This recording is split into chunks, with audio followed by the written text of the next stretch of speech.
Hey everybody, welcome to day 39, our last Q&A. Tomorrow I will do our 40-day wrap-up in about 20 minutes. There's only really one kind of burning question here that is actually a great question. So the person asks, because this is a person that's actually done multiple 40-day challenges, and they reference the fact that when I did the 40-day challenge on weight loss, I pounded it into the ground that as long as you're in a calorie deficit, at the end of the day, you're going to lose weight, right? So it's sort of like regardless of what you're eating, you're going to lose weight. But I explained the problems with that, right? So if you're going to relegate most of your nutrition to just say soda and highly refined carbs, how are you going to get the vitamins and minerals you need without overeating? That becomes the issue, is that becomes these nutritional deficits along the way. And then if you sacrifice protein, there's issues with sustaining muscle mass. But at the end of the day, yes, you can lose weight if it's just weight that you're focused on. But what is the cost? So in order to maintain a functioning human body that maintains lean body mass and adequate nutritional needs, it is wise to select carefully what you're eating when in a calorie deficit. This is another reason why you don't want to drop too many calories too fast, because you make that window so small. It's also shown that if you drop calories too fast, that you will crush your metabolism over time. So it's slow and steady over time is the best way. So there's a whole bunch of stuff that we talked about like that over 40 days, but this person asks a great question here.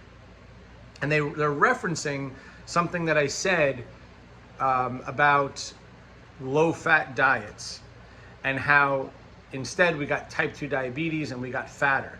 So they said, well, if we're doing away with fat with the low-fat diet, why would we get fatter? Because I said, that as long as you're, eating less food, you'll lose weight. Or even if you adjust the macronutrients at the end of the day, if it's the same amount of calories, you won't gain weight. So this person is arguing like, well, if they reduced fat and just increased the carbs, why in the world would we gain weight? And we did. Why in the world would the type 2 diabetes, insulin resistance and type 2 diabetes rise so much? And this is a great question. And here's the simple answer. When you look at the data, the reason why is because we didn't reduce the amount of fat we were eating. We simply increased the amount of carbs. And that's what happened.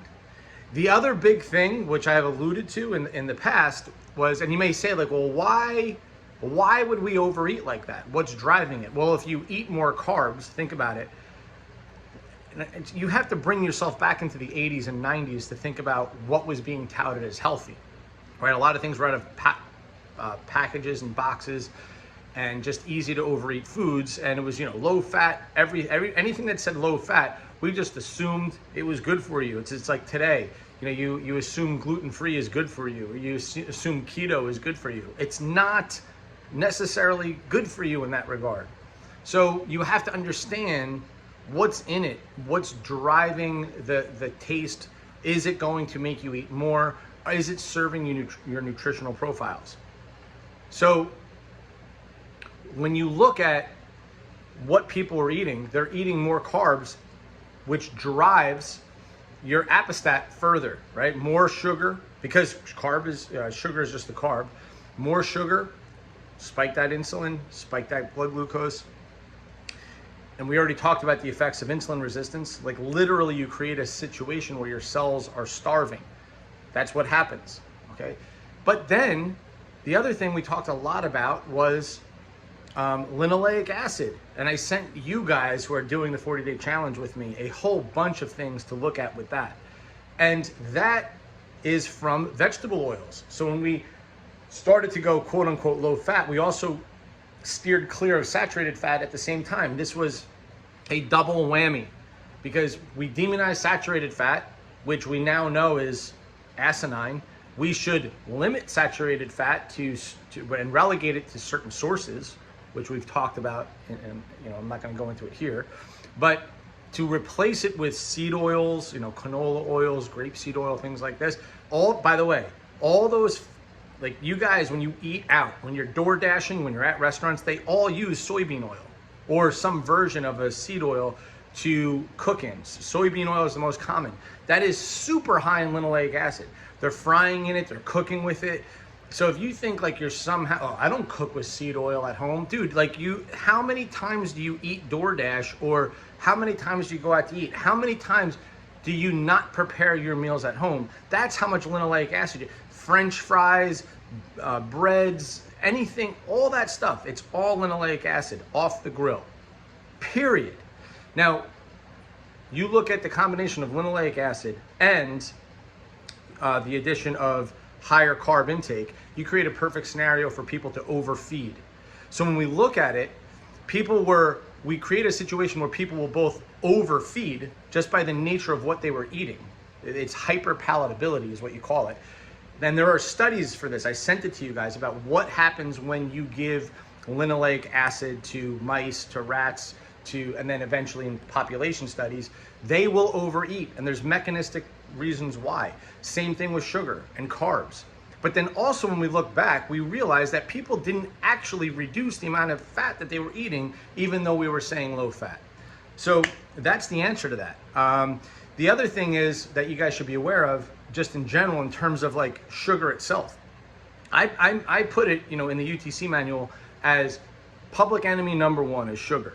And anything I put in the manual, anything, I could argue the opposite to be true, right? Meaning like I could take an objective stance. I could take an objective stance to try to play the devil's advocate. I could argue why sugar's not a problem. I could argue why you shouldn't eat vegetables. I could argue why anything. And maybe you guys should call me out on it. Tom, can you straw man this argument, steel man that argument? Yes, I can.